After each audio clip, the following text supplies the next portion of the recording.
Pemakaian tanda baca. A. Tanda titik. Tanda titik dipakai pada akhir kalimat pernyataan. Tanda titik dipakai di belakang angka atau huruf dalam suatu bagian ikhtisar atau daftar. Tanda titik dipakai untuk memisahkan angka jam, menit, dan detik yang menunjukkan waktu dan jangka waktu. Tanda titik dipakai dalam daftar pustaka di antara nama penulis, tahun, judul tulisan, atau yang tidak berakhir dengan tanda tanya atau tanda seru, dan tempat terbit. Tanda titik dipakai untuk memisahkan bilangan ribuan atau kelipatannya yang menunjukkan jumlah. B. Tanda koma. Tanda koma dipakai di antara unsur-unsur dalam suatu pemerincian atau pembilangan. Tanda koma dipakai sebelum kata penghubung seperti tetapi, melainkan, dan sedangkan dalam kalimat majemuk. Tanda koma dipakai untuk memisahkan anak kalimat yang mendahului induk kalimatnya. Tanda koma dipakai di belakang kata atau ungkapan penghubung antar kalimat. Tanda koma dipakai sebelum dan atau sesudah kata seru. Tanda koma dipakai untuk memisahkan petikan langsung dari bagian lain dalam kalimat.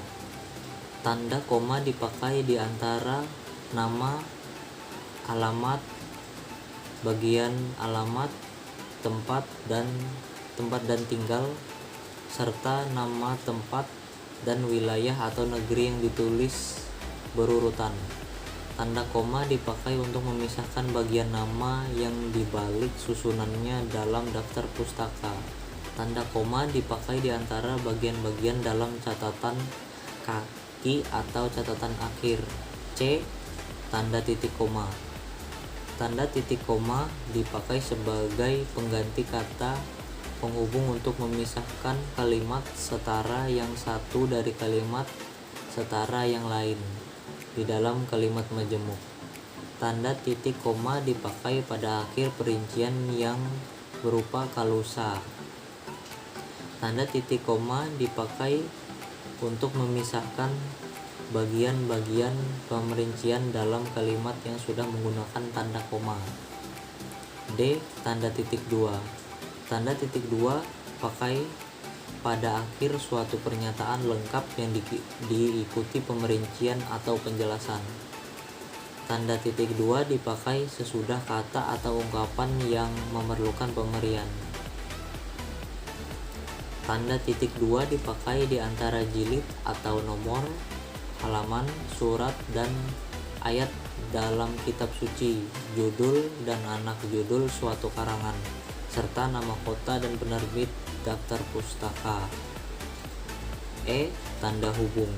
Tanda hubung dipakai untuk menandai bagian kata yang terpenggal oleh pergantian baris. Tanda hubung dipakai untuk menyambung unsur kata ulang. Tanda hubung dipakai untuk menyambung tanggal, bulan, dan tahun yang dinyatakan dengan angka atau menyambung huruf dalam kata yang dieja satu-satu. Tanda hubung dipakai untuk memperjelas hubungan bagian kata atau ungkapan. F. Tanda pisah. Tanda pisah dapat dipakai untuk membatasi penyisipan kata atau kalimat yang memberi penjelasan di luar bangun kalimat. Tanda pisah dapat dipakai juga untuk menegaskan adanya keterangan aposisi atau keterangan yang lain. Tanda pisah dipakai di antara dua bilangan, tanggal atau tempat yang berarti sampai dengan atau sampai ke. G. Tanda tanya. Tanda tanya dipakai pada akhir kalimat katanya. Tanda tanya dipakai di dalam tanda kurung untuk menyatakan bagian kalimat yang disangsikan atau yang kurang dapat dibuktikan kebenarannya. H. Tanda seru. Tanda seru dipakai untuk mengakhiri ungkapan atau pernyataan yang berupa seruan atau perintah yang menggambarkan kesungguhan ketidakpercayaan atau emosi yang kuat. Tanda elipsis dipakai untuk menunjukkan bahwa dalam suatu kalimat atau kutipan ada bagian yang dihilangkan. J. Tanda petik. Tanda petik dipakai untuk mengapit petikan langsung yang berasal dari pembicaraan, naskah, atau bahan tertulis lain. Tanda petik dipakai untuk mengapit judul lagu, sajak, film, sinetron, artikel, naskah, atau bab buku yang dipakai dalam kalimat. K.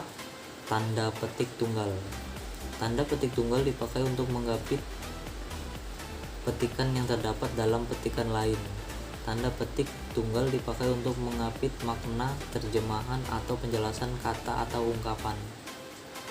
L.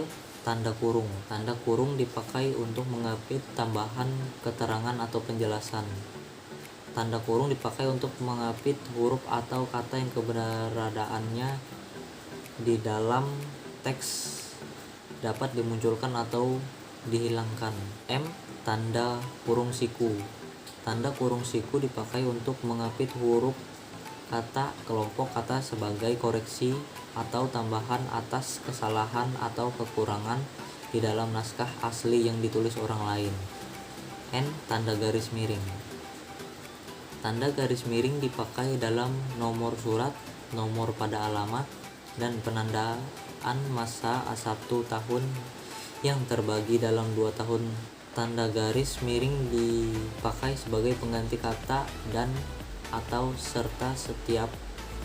Tanda garis miring dipakai untuk mengapit huruf kata atau kelompok kata sebagai koreksi atau pengurangan atas kesalahan atau kelebihan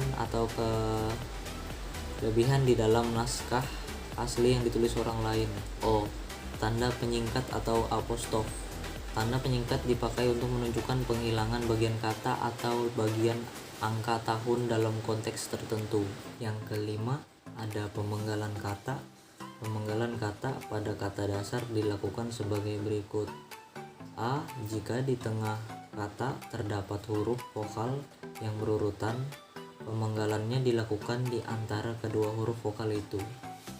Yang keenam, kata depan. Kata depan seperti di, ke, dan dari ditulis terpisah dari kata yang mengikutinya. Misalnya, di mana dia sekarang, kain itu disimpan di lemari. Yang ketujuh, partikel lah, kah, dan tah ditulis serangkai dengan kata yang mendahuluinya. Misalnya, bacalah buku itu baik-baik. Siapakah gerangan dia? Apatah gunanya bersedih hati? Ke-8, singkatan dan akronim. Singkatan nama orang, gelar, sapaan, jabatan, atau pangkat diikuti dengan tanda titik pada setiap unsur singkatan itu. Misalnya SKM, Sarjana Kesehatan Masyarakat. Yang kedua, akronim. Nama diri yang terdiri atas huruf awal setiap kata ditulis dengan huruf kapital tanpa tanda titik. Misalnya LIPI, Lembaga Ilmu Pengetahuan Indonesia. Yang kesembilan, angka dan bilangan. Angka yang menunjukkan bilangan besar dapat ditulis sebagian dengan huruf supaya lebih mudah dibaca. Misalnya, dia mendapatkan bantuan 250 juta rupiah untuk mengembangkan usahanya. Ke-10, kata ganti ku, kau, ku, mu, dan nya. Kata ganti ku dan kau ditulis serangkai dengan kata yang mengikutinya, sedangkan ku, mu, dan nya ditulis serangkai dengan kata yang mendahuluinya. Yang ke-11, kata sandang si dan sang. Kata si dan sang ditulis terpisah dari kata yang mengikutinya. Misalnya, surat itu dikembalikan kepada si pengirim. Toko itu memberikan hadiah kepada si pembeli. Ibu itu menghadiahi sang suami kemeja batik.